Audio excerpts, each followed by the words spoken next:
professor, está me ouvindo? Olá, tô sim. Eu acho que eu não tô me vendo aqui. Acho que É, vai entrar. Esperar mais um pouquinho, acho que. eu estou te ouvindo bem. Tá me vendo também, Cláudia? Estou te vendo. Muito Eu não tô bem. me vendo aqui. Eu não tô me vendo aqui. Mas se você tá me vendo, então tá tudo certo. Tá tudo certo. Eu e o povo todo tá te vendo. Ah, que bom. Um minutinho, o pessoal está chegando. Tá ótimo. Agradecer, deixa eu começar agradecendo a presença do pessoal, né, que está dedicando um pouquinho de atenção para a gente. Né? Esse carinho é importante para a gente. Eu costumo dizer, professor, que esse trabalho acontece porque pelo nosso desejo do psicanalítico que as pessoas estão aí do outro lado colaborando com a gente, fazendo isso acontecer. Né? Então, falando de acolhimento, eu já queria começar agradecendo imensamente a você, porque desde o início você foi muito acolhedor, muito educado, e assim, deveria ser uma coisa comum, né? Mas a gente fica meio surpresa, fica meio surpreso com essas coisas, né? Então, eu queria, assim, de coração agradecer, porque você não deixou nem esperando, você respondeu de imediato, né? Isso para a gente do psicanalista, a gente vem numa batalha muito grande como um canal que quer transmitir a psicanálise, quebrando um pouco esse elitismo da psicanálise. Tanto é que eu disse para você, o nosso canal, nosso canal de transmissão fala para todo mundo. E a gente quer falar sobre vida. E algumas vezes eu disse que eu gosto da sua maneira de falar sobre vida. E gosto mesmo. Respeito a maneira como você fala sobre vida, o seu olhar sobre a existência humana. Então, muito obrigada de coração por essa oportunidade. Eu acredito que o pessoal vai ganhar muito com isso. E para começar, eu queria te dizer, você não está me vendo, né? Eu estou com o seu livro aqui na mão, vou mostrar aqui para o pessoal. Eu tô te vendo, Cláudio. Eu não estou me vendo. Você eu Ah, vejo. tá. Ah, então tá. Então, a minha ideia era a seguinte, né? Pegar tudo que eu marquei aqui para a gente discutir. Só que não dá tempo, porque eu marquei muita coisa. Então, já desisti. O que é que eu vou fazer? Eu vou pedir para você ficar muito à vontade. O pessoal do psicanalista está te recebendo com o maior carinho. Todo o povo aí está te recebendo com carinho. Márcio, a gente está assim, muito contente de ter você aqui. Então, a gente vai fazer como eu tinha mais ou menos te falado. Pode ser? Passa a palavra para você, para falar do seu grupo de estudo também, de psicanálise e acolhimento, sobre tudo o que você desejar. Vou ficar controlando o tempo e aí para poder passar para você algumas perguntas. Vamos ver se é possível, tá bom? Então Tá bora lá, ótimo. bora Então vamos lá. trabalhar. Tá me ouvindo bem? Tá me vendo bem? Sim, Certinho? sim, Então tá bom. certinho. Eu quero, assim, na realidade, eu que tenho que agradecer nesse convite, achei muito bacana, assim, nessa troca, essa possibilidade de a gente estar podendo se relacionar, né? Eu sou aqui do interior de São Paulo, vocês do Rio de Janeiro, isso é uma coisa muito bacana, né? Importante, né? Para a gente poder ampliar as visões aí, né? Os reconhecimentos da realidade e da própria psicanálise, né? E mais ainda, assim, poder falar da ideia, né, da experiência, do conceito que nomeia a experiência do acolhimento. Né? Isso, para mim, é uma coisa muito importante. Né? Venho trabalhando isso já há algum tempo, né? Venho trabalhando isso na prática clínica, venho trabalhando isso nos grupos de estudo, né? Venho trabalhando isso como um instrumento fundamental nas supervisões, né? Então, quando você me convidou, e ainda por cima, com esse tema, para mim foi muito legal e eu fiquei muito contente. Né? Que bom. Em primeiro momento, Cláudia, se você me permitir me alongar um pouquinho, eu gostaria de salientar uma questão muito importante. Né? Assim, existem inúmeras formas de ensino de psicanálise, de prática da psicanálise, não é? de cogitação da psicanálise, mas assim, eu acho importante a gente pensar que a psicanálise nasceu não de uma pesquisa especulativa, né?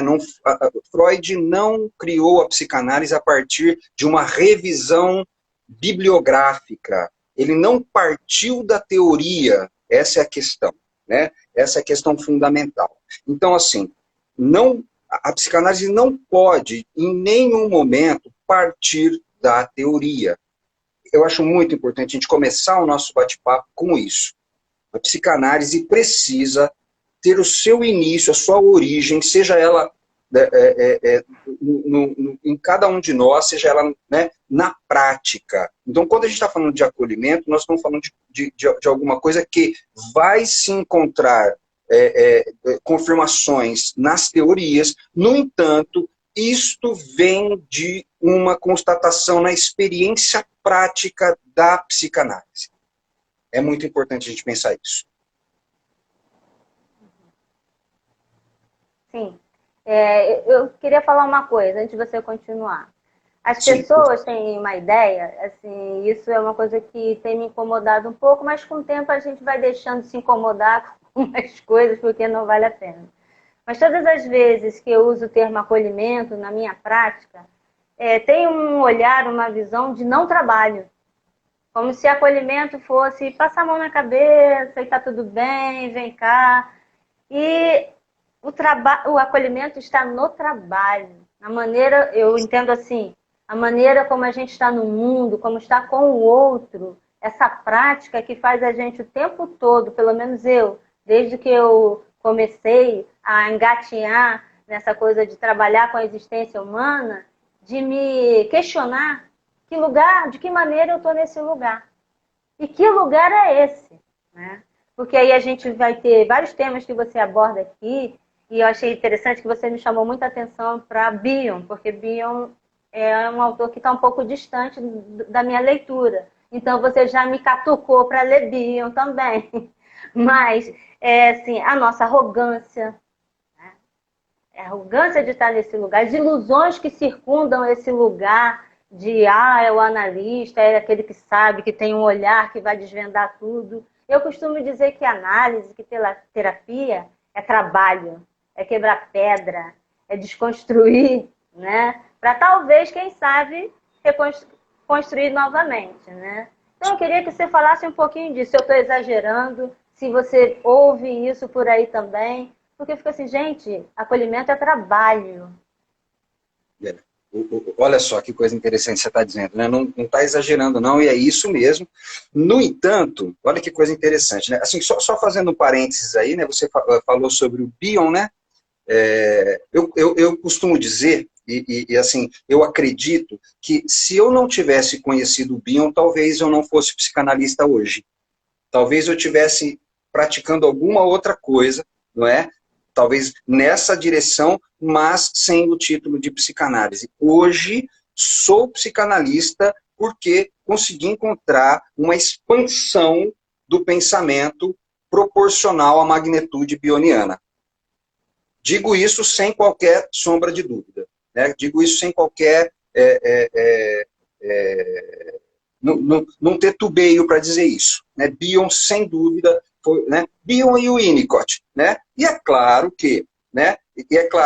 Se eu estou falando de Bion e o Winnicott, eu estou falando de Melanie Klein, e se eu estou falando de Melanie Klein, é claro que eu estou falando de Freud, né? E se eu estou falando de Freud, eu estou falando de Schopenhauer, né? Percebe? É claro que a gente está falando de uma corrente, mas Bion me parece ser a expansão maior que encontrei. Deixa eu arrumar um espaço aí para botar o Ferenczi também, que eu gosto muito dele, entendeu? Sem dúvida, sem dúvida. Foi um analista da Klein, né? Foi um analista da Klein, então, né? Não poderia ser diferente. Certo, né? Então, sem dúvida, né? Me parece que é essa coisa mesmo, né? De olhar o acolhimento como se fosse uma coisa, um não trabalho, né? Mas na verdade é o trabalho. E eu costumo dizer que sem menosprezar qualquer manejo de técnica, sem olhar isso com desdém para qualquer tipo de introdução de uma técnica psicanalítica que pudesse ali trazer a possibilidade de expandir a consciência do próprio inconsciente, né, dos elementos inconscientes, mas acredito, sinceramente, e a minha prática clínica me mostra isso a cada atendimento, que o instrumento real, o veículo real de mudança, de transformação, vem da prática do acolhimento. Né? Então, vamos pensar lá atrás, lá onde, quando o Freud começou a receber as pacientes e até aplicando ali, segundo Breuer, a técnica hipnótica ali, né, numa tentativa catártica ali, né, ainda assim, o que realmente promovia a mudança era o fato dele estar recebendo essas pessoas de maneira acolhedora, porque Freud era uma pessoa muito acolhedora, né, e aquele que é capaz de ir para além dos escritos técnicos ali, vai perceber que toda a ação freudiana foi em cima de um acolhimento, né? Acolhimento inclusive de uma dor que era recusada pela classe médica, né? Que ele próprio renunciou do seu título ali, né? De neurologista, para ir para além disso, né? Por conta desta prática acolhedora de receber o paciente de uma maneira diferente. Não sei se vai fugir um pouco do tema que a gente está falando, mas acho que não. Eu queria que a gente pudesse, que você falasse um pouco mais sobre esse lugar, o lugar do analista, né? Essas interrogações, ou até se você quiser, pode falar do seu próprio percurso, né? De como você entende, como você vê as pessoas que estão chegando. Por que eu estou pedindo isso? Porque eu tenho observado muitas pessoas, sim, eu quero atender, né? Mas as pessoas não querem ser atendidas. E assim, no meu primeiro período de psicologia, o que eu escutei foi assim, você precisa sentar do outro lado da cadeira. Desde o meu primeiro período em psicologia. Né? Mas eu tenho visto isso com uma certa frequência. As pessoas querem atender. Então, como é que você vê isso? Como é que é esse lugar? Como é que se está nesse lugar? E para você, como é que foi todo esse percurso? Você faz como você quiser achar melhor, mas me ajuda. Não, muito bacana a tua colocação e acho extremamente pertinente a gente pensar um pouquinho sobre isso. Né? Assim, olha, eu costumo dizer da seguinte forma, eu gosto de usar duas experiências, né? A experiência ali, a capacidade amorosa, né? A capacidade de amar, né? Ou a capacidade de reconhecer também serve para isso. Então, assim, aliás, duas capacidades que me parecem ser próprias da prática psicanalítica, não é? Até Freud, na carta do Jung ali, disse que a cura se realizava pelo amor, né? Então, eu acredito que se eu não sou capaz de amar meu paciente, nada posso fazer com ele, né?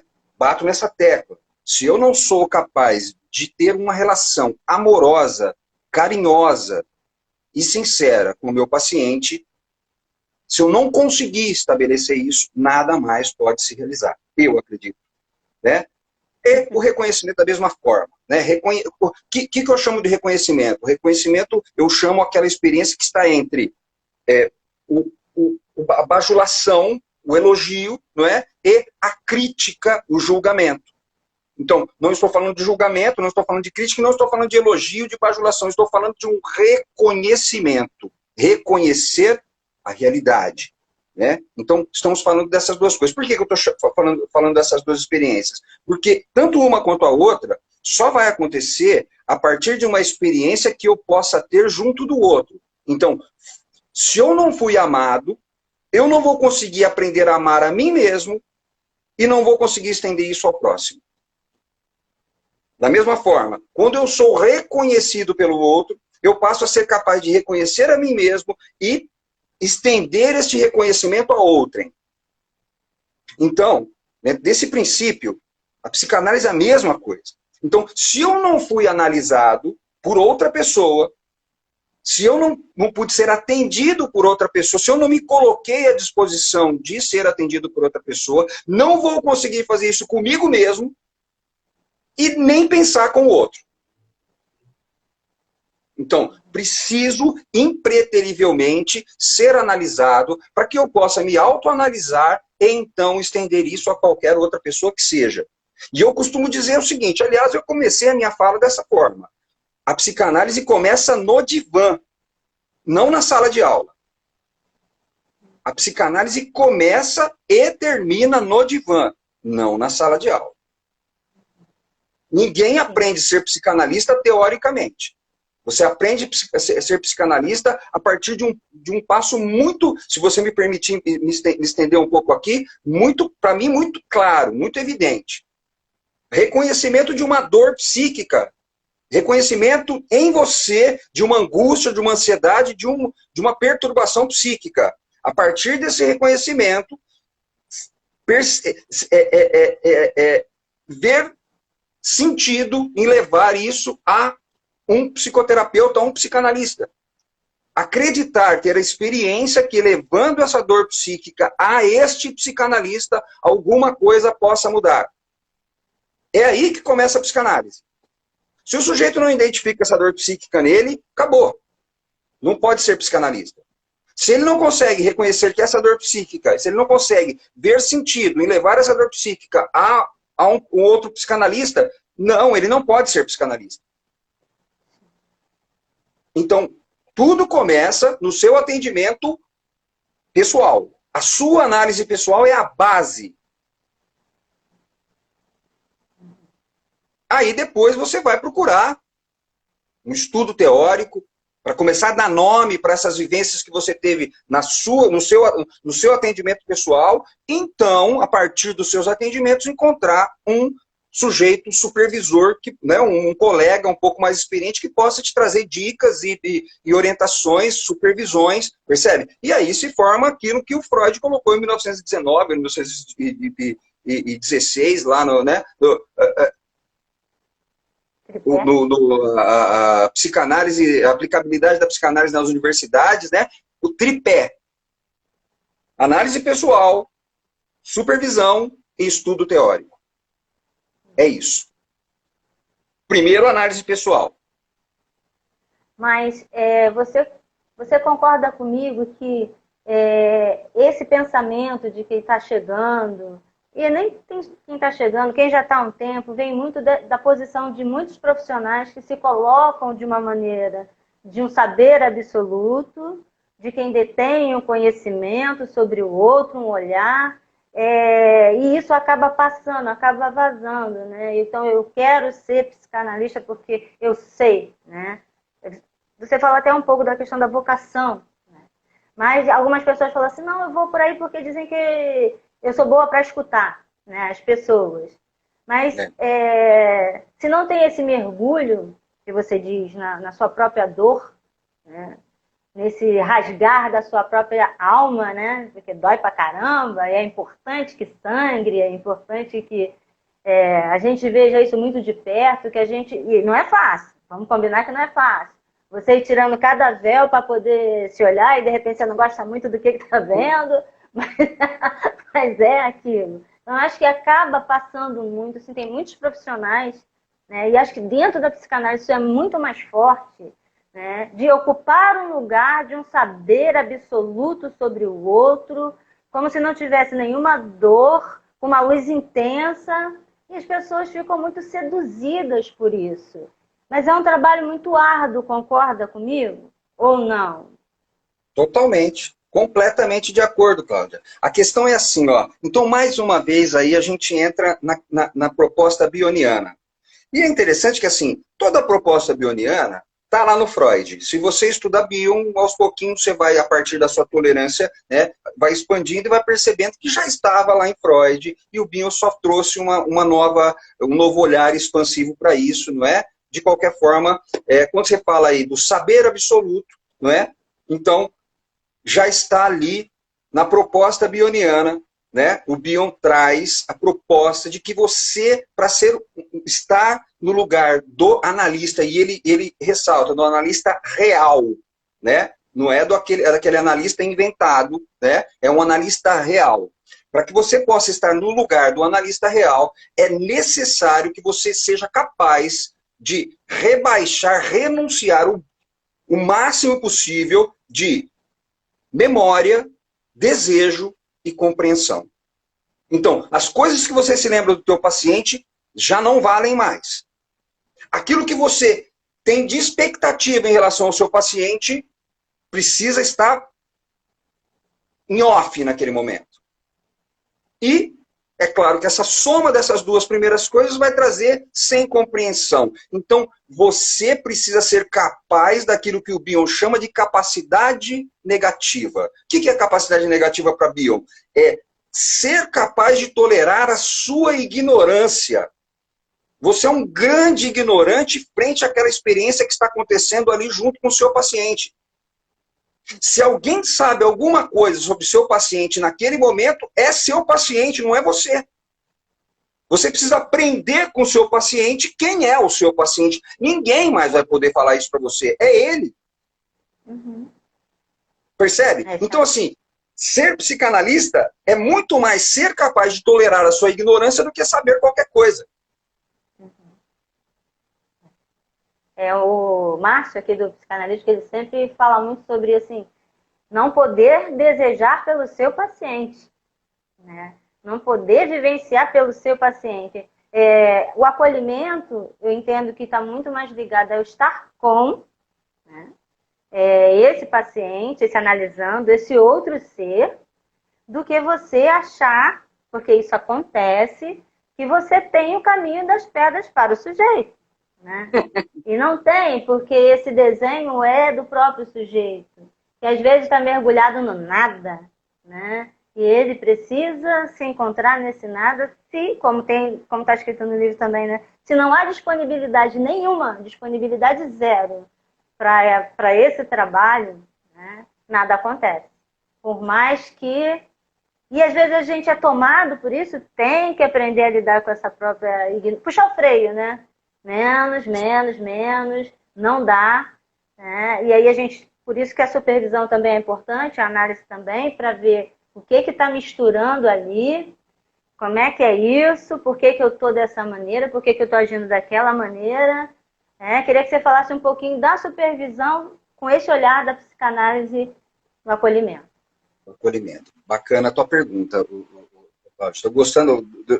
Entre parênteses, estou gostando demais do nosso bate-papo aí, que tá dando para esclarecer bastante coisa bacana, né? E cada vez que eu te esclareço alguma coisa, eu reesclareço para mim, né? Então, assim, como é que eu vejo a supervisão dentro da perspectiva da psicanálise do acolhimento?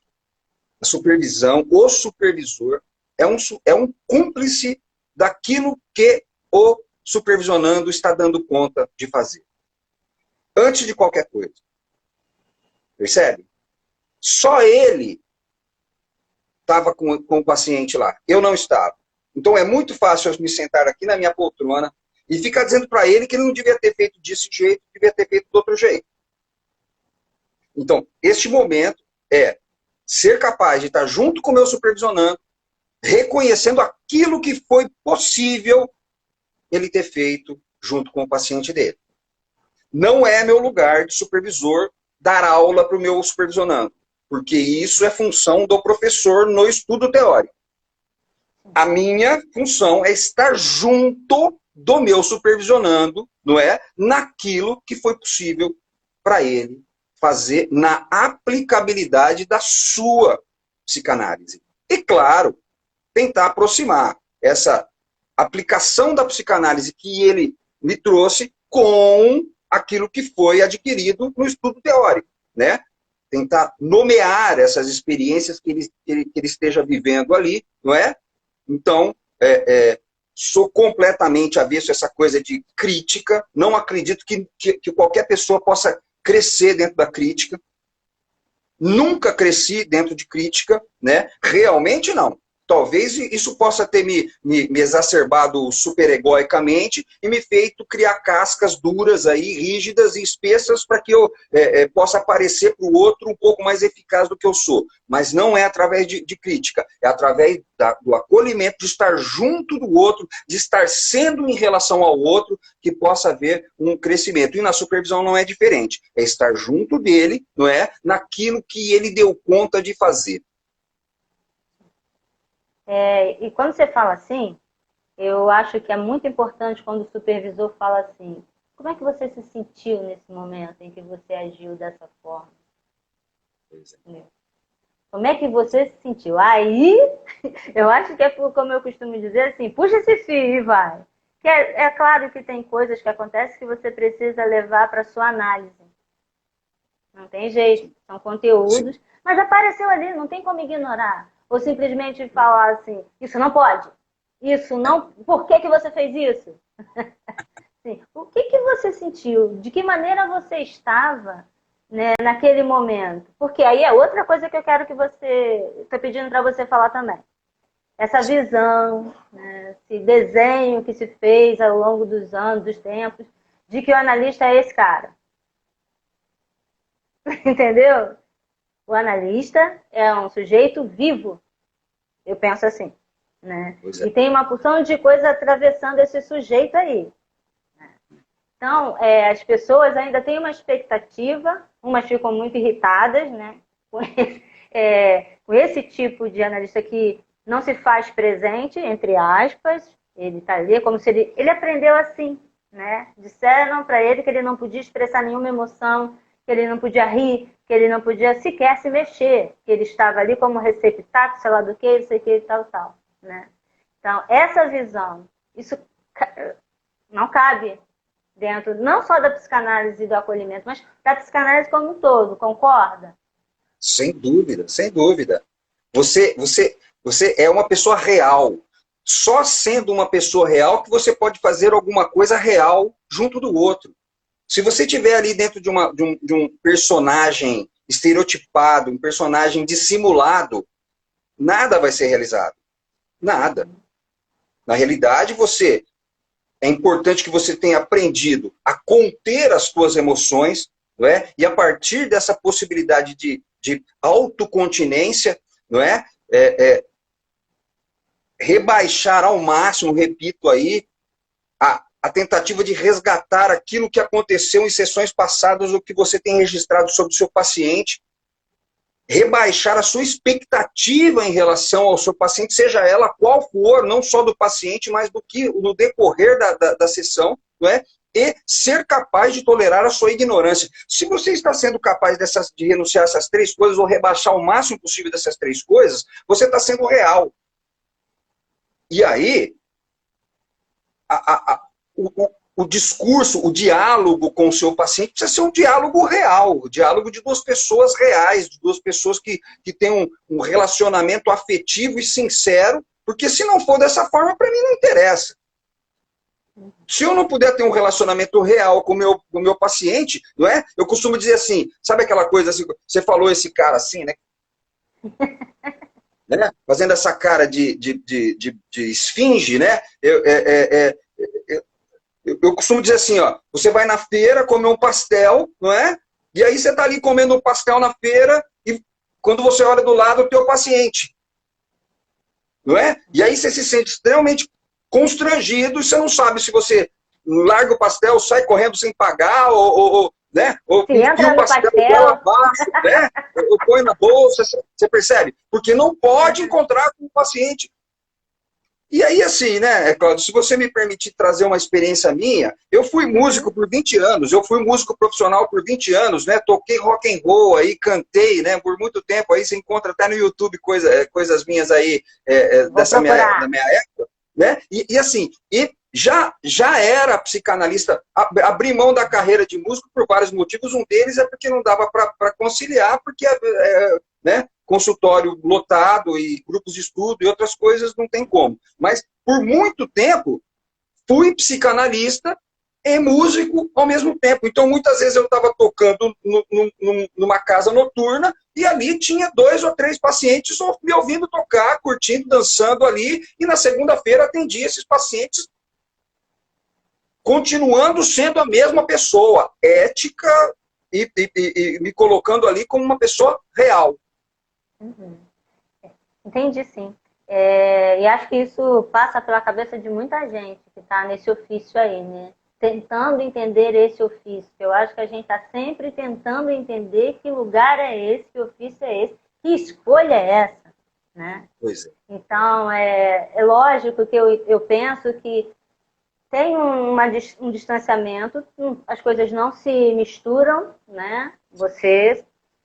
Ele não é o seu colega, né? Não é uma pessoa que está todo dia dentro da sua casa, mas você é um sujeito real, tem alma ali, você está vivo e você tem as dores que qualquer sujeito tem, né?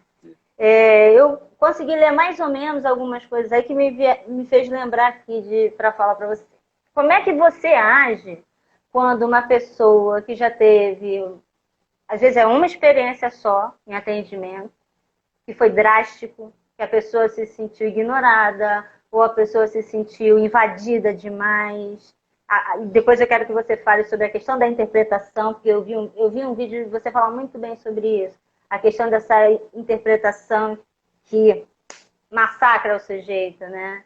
Então, como é que você recebe essa pessoa que vem desacreditada do trabalho analítico, e às vezes vai forçada por outros, né? Diz assim, nunca mais eu quero saber dessa história, porque eu estive com um profissional assim, aconteceu isso, aconteceu aquilo e tal. Fala um pouquinho sobre isso, sobre essa situação da pessoa que chega desenganada, vamos dizer assim. Essas três coisas que você diz estão interligadas, né? Interpretação, receber esse paciente aí traumatizado, não é? E o próprio acolhimento, né? Então, assim, o acolhimento, ele dá conta disso, Cláudia. Desculpe, a questão do limite, né? Limite que se tem na relação paciente-analista, né? Os meus pacientes, eu gosto de dizer que os meus melhores amigos são meus pacientes, os meus alunos, os meus supervisionandos. Esses são os meus melhores amigos. Não é? Sou amigo deles. Grande amigo deles. Agora, como qualquer relação, existe um limite. Sim. Precisa haver um limite. E não é da relação, é do sujeito. Ele precisa reconhecer os seus próprios limites. Ele precisa perceber até onde a coisa não está invadindo, não está violentando a sua própria personalidade, a sua própria autonomia do ser. Então, em qualquer relação, e não é diferente na relação com o analisando. Não pode ser diferente. Então, este limite, o sujeito que é capaz de perceber e respeitar o seu próprio limite, as relações vão se tornando de uma forma integrativa. Então, com o paciente não é diferente, né? Então, sim, esse acolhimento faz com que o paciente possa, logo de início, e na sua abordagem, na mensagem do WhatsApp com ele, já mostra para ele que é diferente de todas as outras relações que ele já teve. Precisa ser. Isso aqui que você está tendo comigo não é igual às relações que você teve anteriormente. Eu não sou essas outras pessoas. Você percebe? Eu não sou uma repetição das tuas experiências mal-sucedidas. Então, quando o sujeito tem essa capacidade de respeitar a si mesmo, ele estende esse respeito ao outro e logo na mensagem ali ele já deixa claro que é isso. Percebe? E aí, quando ele é atendido, ele começa a perceber que aquela relação é uma relação de franqueza, de sinceridade, de afeto, de respeito, e não tem nada a ver com as experiências traumáticas dele anterior. E aí, isso se estende à interpretação. Quando o sujeito é capaz de estar sendo ele mesmo, de estar desempenhando o seu verdadeiro eu, da melhor forma possível, as interpretações acabam sendo mínimas. Porque você está sendo você, a relação com ele já é transformadora o suficiente. Não precisa ter essa, eu costumo brincar, essa interpretorreia. Qualquer coisa que o paciente faz, ele já vai ali e fala. E o paciente atrasou 5 minutos, ele interpreta. O paciente mexeu a perna, ele interpreta. E o paciente desejou sair um pouco mais cedo por alguma outra coisa. Ele já interpreta. O paciente faltou, ele interpreta. Fica uma coisa cansativa, fica uma coisa massiva, fica uma coisa horrível, que para mim não serve. Se a psicanálise for isso, eu abdico. Vamos mudar de nome aí. Então, a psicanálise ela precisa se realizar a partir de um vínculo que se estabelece entre paciente e analista. Este vínculo é transformador, muito mais do que qualquer coisa que é falada, muito mais do que qualquer coisa que é dita. Vínculo. Mas, né, esse vínculo, essa criação de uma relação saudável que muitas vezes o paciente nunca teve na vida dele. Nem com a sua mãe, com o seu pai. Mas esse vínculo precisa ser possível ali dentro do setting terapêutico. E eu acredito piamente que foi justamente isso o fator transformador desde o início, lá em 1800 e Guaraná com rolha, do Freud. Foi isso. Ele ofereceu uma escuta, ele ofereceu uma atenção para esses pacientes, da qual o paciente nunca teve. Entendi. Então, o que você está dizendo é que não há... o próprio encontro, ele vai deixando as portas abertas, não. O próprio sujeito vai encontrando meios de abrir as portas que estão emperradas no seu próprio labirinto, que é assim que eu gosto de falar, né? Ele vai abrindo aqui possibilidades, não há necessidade de que o sujeito que está do outro lado, não é do outro lado, é junto, né? Está com o outro, que escancare portas para ele. Pois é. É isso? Aliás, assim, desculpa te interromper, Cláudia, assim, ó, eu costumo dizer que a questão se dá de uma forma muito prática, muito clara, né? Como é que ela se dá? O sujeito se manteve pelas suas ilusões, ele se manteve em cima de alucinações, delírios de realidade.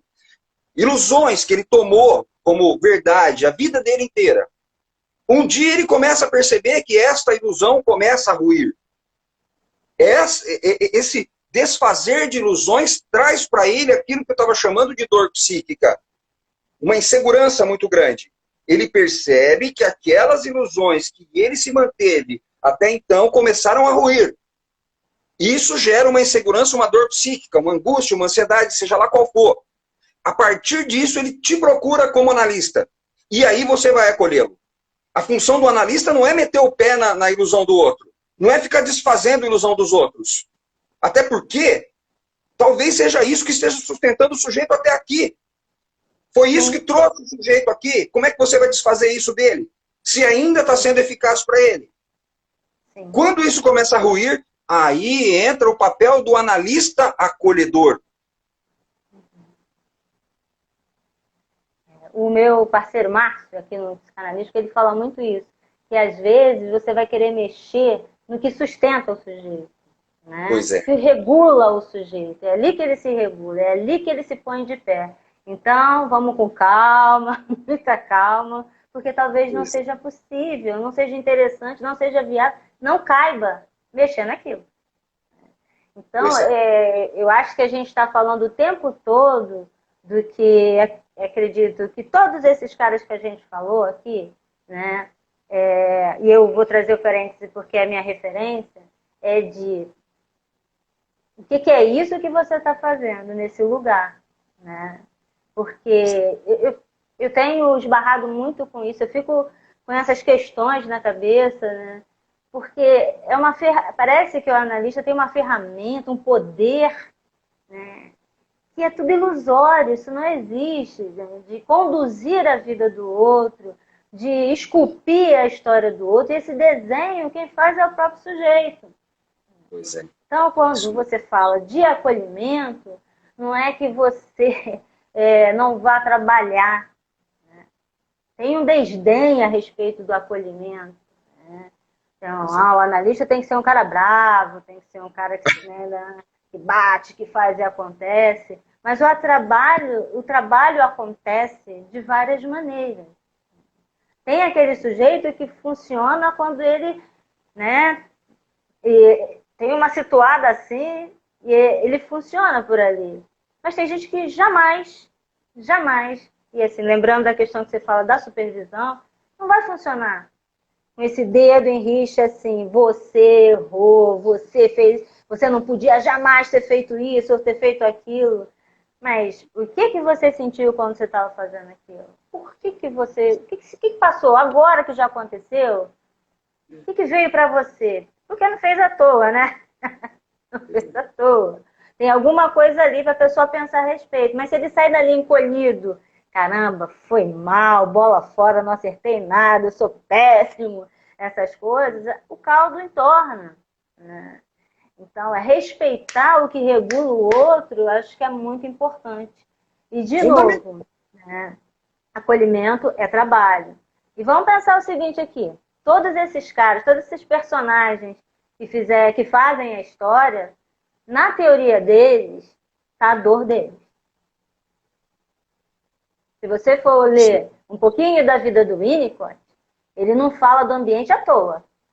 Não. Né? O Ferenc... E o bacana é assim, né? E o bacana é assim, a biografia dele justifica a obra, né? É isso. É isso. Então, estou querendo dizer, é um cara vivo, que tem a sua dor ali presente no seu trabalho. Ele não é uma estátua, e mesmo que ele faça uma pose para foto, tem vida ali. Né? Tem vida. Então, próprio Freud, toda a dor dele aparece ali. O cara escreveu umas coisas que dão uma cutucada, né? Mas ele não está ali naquela história toda? Em tudo aquilo que ele escreveu, ele não está ali?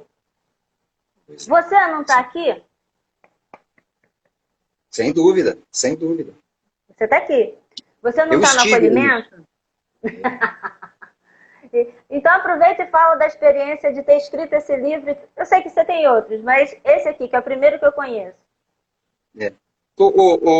Cláudia, assim, escrever livros, para mim, é um resultado de todo um processo anterior. Então, assim, eu até já tentei, assim, eu acho que eu vou escrever um romance, uma história, né? Mas eu não consigo, né? Eu não tenho essa pegada. Né? Não tenho essa pegada de escritor romancista, assim. Então, escrever um livro, para mim, é o resultado de uma experiência. Então, tudo que está aí foram coisas que eu fui, primeiramente, vivendo na minha clínica, né? Recolhendo, né? Da minha vivência prática, não é? E que consegui, de alguma forma, validar a partir de escritos de outros analistas que eu estudei. Né? Então, essencialmente é isso, é propor uma expansão naquilo que os analistas trouxeram até hoje, a partir da minha prática clínica, não é? Em que o acolhimento é um elemento fundamental, primordial, basal e sine qua non para promover a real transformação da dupla. Porque quando o meu paciente cresce, eu também cresço. Uhum. Eu acho que você já até falou um pouco isso, mas a gente já está com 42 minutos. Se alguém quiser colocar pergunta, coloca, para a gente não perder o tempo. Enquanto isso, fala um pouco sobre ser continente Fala um pouquinho sobre isso. Sim, sim. Embora assim, acho que você já falou de alguma maneira. Não. Expansão. Por mais que tenha falado, as palavras são sempre limitadas para que a gente possa chegar até a experiência real. Então, continente precisa ser, no primeiro momento, uma experiência que me proporcionaram. Eu preciso ter me sentido contido por alguém. Esse é o início. Se eu não pude ser contido por alguém, nada vai ser realizado. O primeiro passo é eu ter sido contido por alguém. Quem é esse alguém? A minha mãe, o meu pai, o padre, o pastor, o pai de santo, o meu analista, sei lá quem é. Mas eu preciso ter vivido essa experiência de ter sido contido. A partir dessa experiência, eu vou criar a possibilidade de autocontinência. Eu vou aprender a conter. Conter o quê? Essencialmente as minhas emoções. Contiveram as minhas emoções. Eu aprendi um modelo dessa continência que eu trouxe para mim, introjetei em mim um modelo de autocontinência, aprendi a me conter. Então, quando a mãe contém o choro do bebê, ela não está só contendo o choro do bebê pontualmente naquele momento, mas ela também está ensinando ele, passando um modelo para que ele possa fazer isso consigo mesmo quando ela não estiver presente. Então, eu aprendi a me autoconter. E a partir daí, eu passo a me capacitar a estender isso ao próximo. Forte isso, hein? Não estou vendo nenhuma pergunta, então vou continuar aqui. Vou pedir para você falar um pouquinho do... Como é que você fala? É JEPA? Ou JEPA? JEPA. Grupo de... JEPA. JEPA. Fala um pouquinho desse grupo. Cláudio, o JEPA é um negócio, assim... Eu vi as fotos. Não tem nem como falar, porque é lindo, é lindo. Mas deixa eu só te falar a minha impressão, né? Sim. Quando eu vejo aquelas fotos, a impressão que eu tenho é que vocês vão sentar, tomar um café e vão falar sobre vida, sabe? E aí dá uma vontade de pegar uma caneca também e tomar um café. Deixa eu falar sobre vida também. Convidadíssimo, convidadíssimo.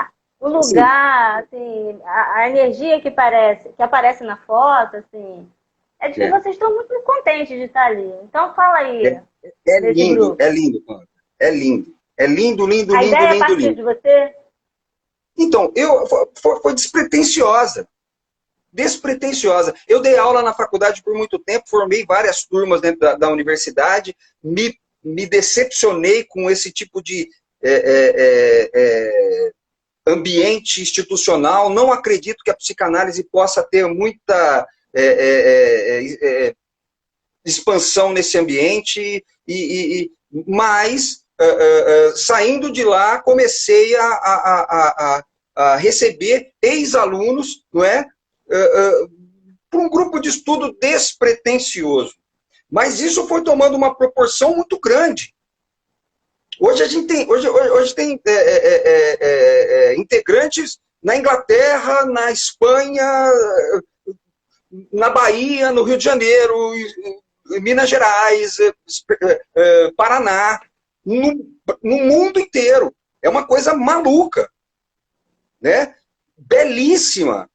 Falando a mesma linguagem, falando essa linguagem que eu estou te dizendo aqui, pregando o acolhimento como um instrumento fundamental da prática psicanalítica. Assim, belíssimo. Né? Vamos ter agora, em outubro, agora, uma semana de psicanálise, uma semana inteira com os integrantes do JEPA, assim, de manhã, de tarde à noite, dando mini cursos, né? Eu vi. Belíssimo, Cláudia, a coisa mais linda do mundo. O Márcio já até se inscreveu, ainda não me inscrevi não, mas o Márcio já até se inscreveu, né? Vale a pena, coisa mais linda do mundo. Você é um professor, né? Mas é como eu falo para o Márcio parece que nasceu professor. O que é ser professor? E o professor dessa área? O que é ser professor? O que é ser professor, professor?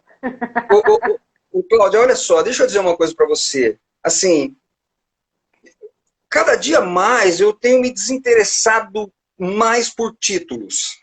Sabe, eu não sei o que é ser um psicanalista, eu não sei o que é ser um professor, sabe, essas coisas assim, porque quem sou eu para ensinar o que para alguém?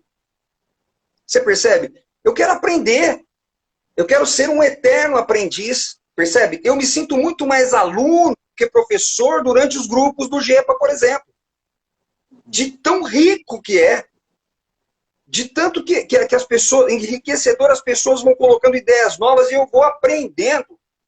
Sabe essa coisa do aluno? Sabe de onde vem a palavra aluno? A quer dizer negativa e luno é luz. É o sujeito que não tem luz, que está ali carente de ser iluminado. Percebe? Então, é assim que eu me sinto. Agora, você precisa de um título. Você precisa, infelizmente, se você não tiver um título, ninguém olha para você. Verdade, mas então deixa eu melhorar isso aí, deixa eu melhorar isso. Como é que você se sente? Porque aí não tem para onde fugir. Como é que você se sente nesse lugar de mostrar que há possibilidades na nossa existência. Porque as pessoas estão, assim, bebendo do que você está falando. Eu me Sim. sinto aprendiz também, muito, muito. Desde que parece que eu estou começando agora. Todo dia parece que eu estou começando. Isso Pois me é. faz muito bem. Isso me faz muito bem. Mas, Sim. assim, você está num lugar que, querendo ou não, você acaba capturando as pessoas. As pessoas chegam até você, assim, tá bom, e aí? Fala aí, como é que é? Então, como é que é ser esse cara que está transmitindo alguma coisa? Pois é. Ah, é bacana demais. Realizador. Realizar, sabe essa coisa de realizar?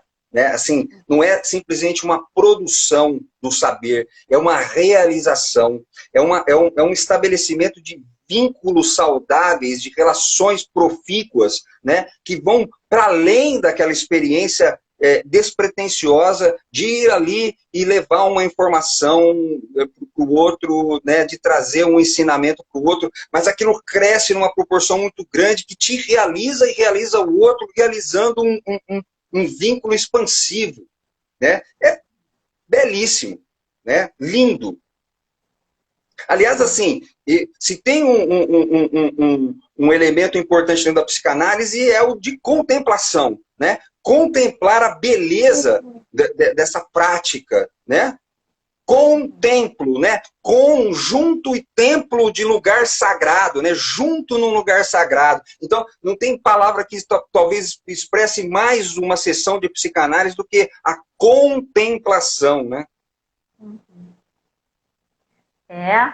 Bonito isso, hein? Bonito. Não é fácil, Bonito. não é fácil. É bonito, não é fácil e não é prazeroso, mas é belo. É belo. E como é que fica? Porque você está querendo falar assim, ó, essa história de título, para mim não tem nada a ver, tem um esvaziamento. Mas a gente vive numa sociedade em que você é reconhecido porque tem esse título. Né? Quantas pessoas a gente cruza ao longo da nossa vida sem título nenhum desses, né, burocrático, ou que também tem um percurso ali, mas pessoas sábias, pessoas que mal sabem assinar o próprio nome, né, e Mas pessoas tem com uma uma maturidade sabedoria. emocional muito grande. E aí, como é que se explica, né? Mas você acaba sendo. Quero saber se isso acontece com você. Temos pouco tempo, mas me responde, por favor. Quando você diz, eu cada vez menos estou interessado em títulos, mas você é convocado, porque você está nesse meio, um meio elitista pra caramba, né? O Márcio vai até fazer uma live, se a psicanálise é para todos, né? Então, como é que é lidar com essa exigência, essa cobrança? Você responde, não responde? Faz mais ou menos ali, o nada consta? Como é que é? Como é que é viver isso? Assim, ó, se alguém me procura por conta do título, Cláudia, e isso começa a se evidenciar, eu automaticamente começo a me desinteressar pela relação. Automaticamente. E assim, e não é nada racional, é o meu instinto de autopreservação mesmo, a minha intuição dizendo, olha, não vai por aí que você vai tomar tombo. Sim, entendi. Né? Assim, ó, Professor, Cláudia, olha só, o Freud nos ensinou isso. O Freud, ele renunciou o título de doutor em neurologia para virar quem ele é. a nossa conversa poderia estender pela noite afora, principalmente se tivesse um café, né, um vinho, um negócio assim. Mas não dá. Eu tenho medo da gente não conseguir salvar essa live. Então, assim, primeiro, queria te convidar para voltar no outro momento, para conversar com a gente, né? Dizer que a O maior gente prazer. está. Maior prazer nosso de receber você. Vou te convidar para conhecer um pouquinho mais do psicanalítico, para ir lá no nosso site, no nosso Já blog, fui, já fui. Ó, conhecer um pouquinho da nossa escrita também, né? E assim, tudo de melhor para você, para sua família. Muito obrigada por esse momento, por você nos acolher e apenas conversar com a gente. Foi muito gostoso, acredito que todo mundo aí gostou. E vou deixar todo mundo à vontade para procurar você, se tiver alguma dúvida que não pode ser esclarecida agora. Vai lá, manda um direct, um negocinho ali, faz um sinal de fumaça e você vai responder. Não é? É isso aí. Total disposição. Então, Eu que me senti acolhido. que bom. Você quer falar alguma coisa? Você já falou. Fala um pouquinho Só rápido da agradecer. semana. É.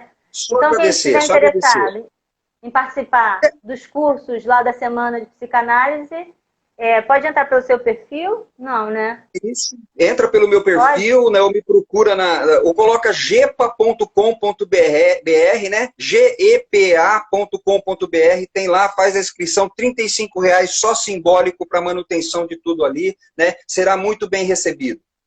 E os livros também, pode entrar em contato lá pelo direct, né? Isso, isso. Colocou professor Renato Dias Martino no Google, você vai me achar de qualquer jeito ali. Tá bom. Beijo no Cláudia, muito obrigado, coração. viu? Que Deus te abençoe, Eu que ó. agradeço. Beijão. Tchau, tchau. Até a próxima, aí você volta, você volta. Só convidar que eu tô aqui. Tá bom, Obrigado. tchau.